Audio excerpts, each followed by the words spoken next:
Merry Christmas to you and your family from Michelle and David Miskell. We're going to read a family favorite to you tonight. How the Grinch Stole Christmas By Dr. Seuss.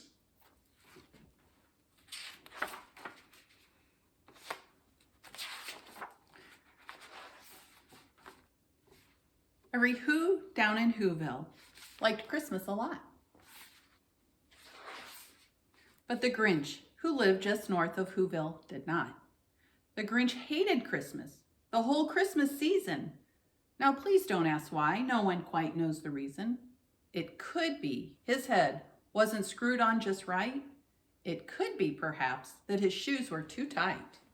But I think that the most likely reason of all may have been that his heart was 2 sizes too small.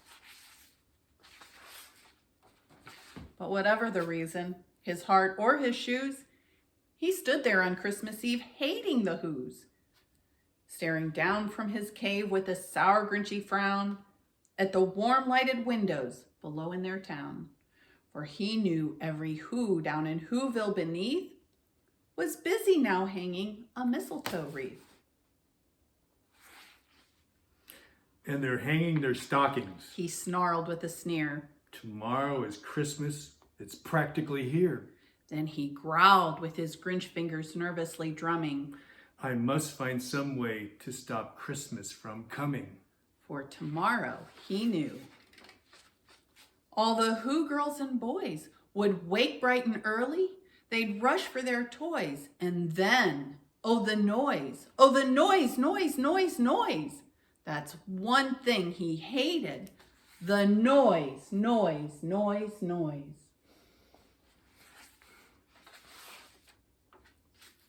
Then the Whos, young and old, would sit down to a feast, and they'd feast, and they'd feast, and they'd feast, feast, feast, feast. They would feast on Who pudding and rare Who roast beast, which was something the Grinch couldn't stand in the least.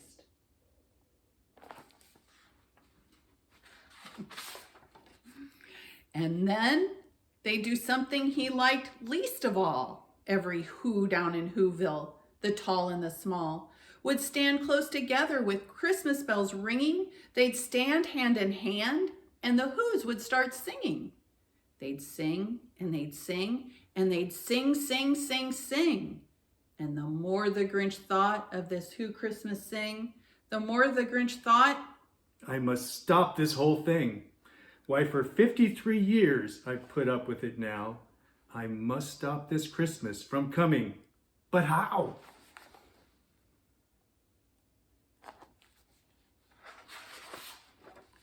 And then he got an idea, an awful idea.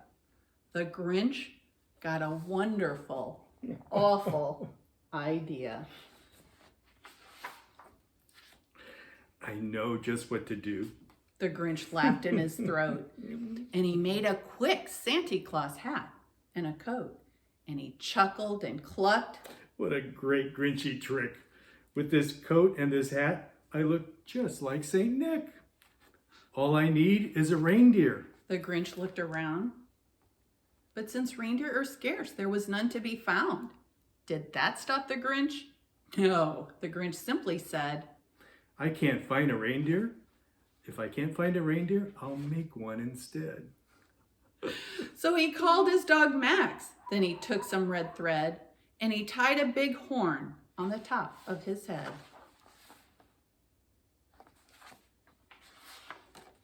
Then he loaded some bags and some old empty sacks on a ramshackle sleigh, and he hitched up old Max. Then the Grinch said, Giddy up!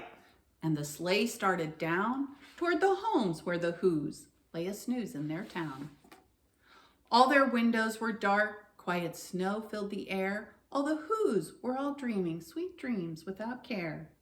When he came to the first little house on the square, This is stop one. the old Grinchy Claus hissed, and he climbed to the roof, empty bags in his fist.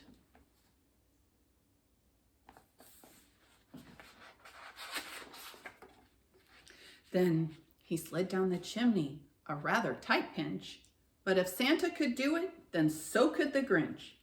He got stuck only once for a moment or two, then he stuck his head out of the fireplace flue, where the little Who stockings all hung in a row. These stockings, He grinned, are the first things to go.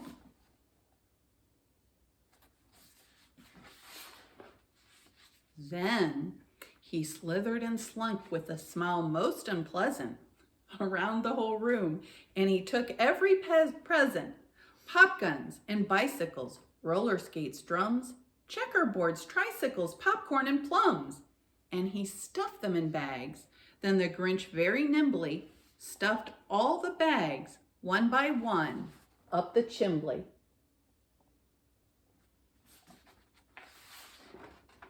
Then he slunk to the icebox. He took the Who's feast. He took the Who pudding. He took the roast beast. He cleaned out that icebox as quick as a flash. Why, that Grinch even took their last can of Who hash.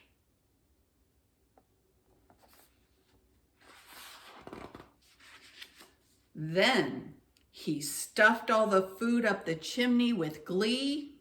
And now, Grinned the Grinch. I will stuff up the tree.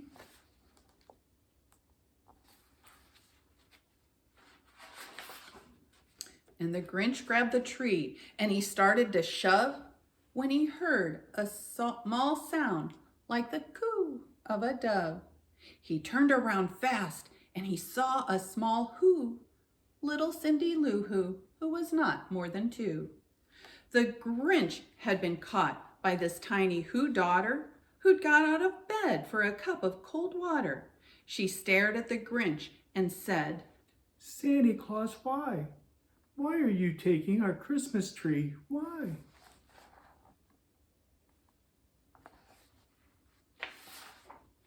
But you know, that old Grinch was so smart and so slick, he thought up a lie, and he thought it up quick. Why, my sweet little tot, The fake Santa Claus lied. there's a light out on this tree that won't light on one side. So I'll take it home to my workshop, my dear. I'll fix it up there, and I'll bring it back here. And his fib fooled the child.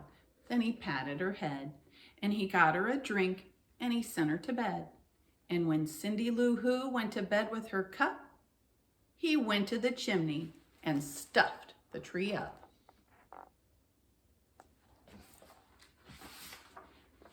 Then the last thing he took was the log for their fire. Then he went up the chimney, himself the old liar. On their walls he left nothing but hooks and some wire. And the one speck of food that he left in the house was a crumb that was even too small for a mouse.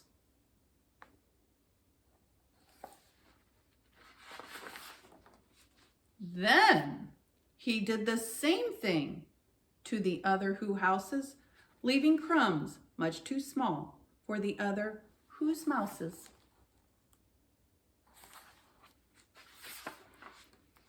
It was 1/4 dawn, all the Who's still abed, all the Who's still a snooze when he packed up his sled, packed it up with their presents, the ribbons, the wrappings, the tags and the tinsel, the trimmings, the trappings.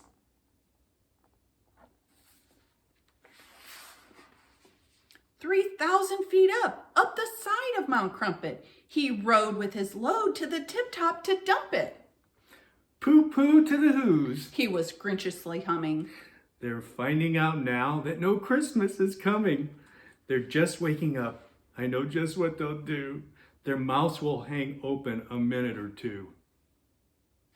Then the Who's down in Whoville will all cry, boo-hoo.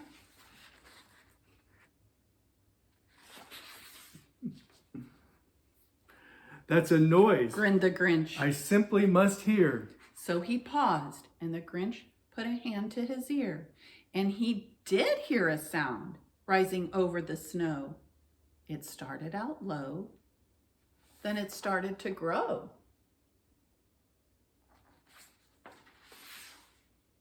But the sound wasn't sad. Why, this sound sounded merry. It couldn't be so, but it was merry, very. He stared down at Whoville. The Grinch popped his eyes. Then he shook. What he saw was a shocking surprise.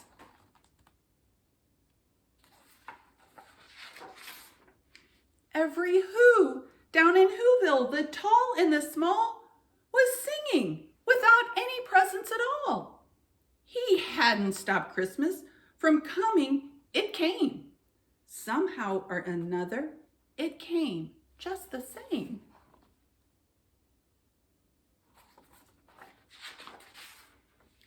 And the Grinch, with his Grinch feet ice cold in the snow, stood puzzling and puzzling.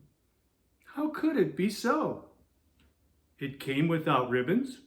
It came without tags. It came without packages, boxes, and bags. And he puzzled 3 hours till his puzzler was sore. Then the Grinch thought of something he hadn't before.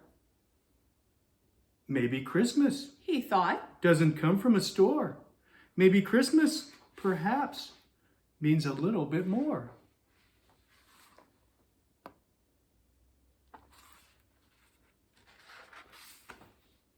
And what happened then?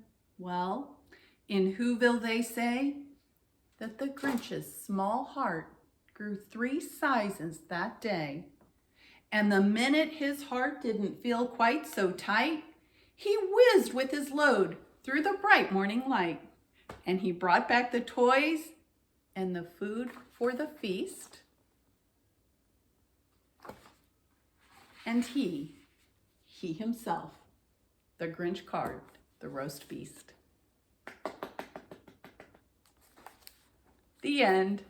Merry Christmas. Merry Christmas to all, and to all a good night.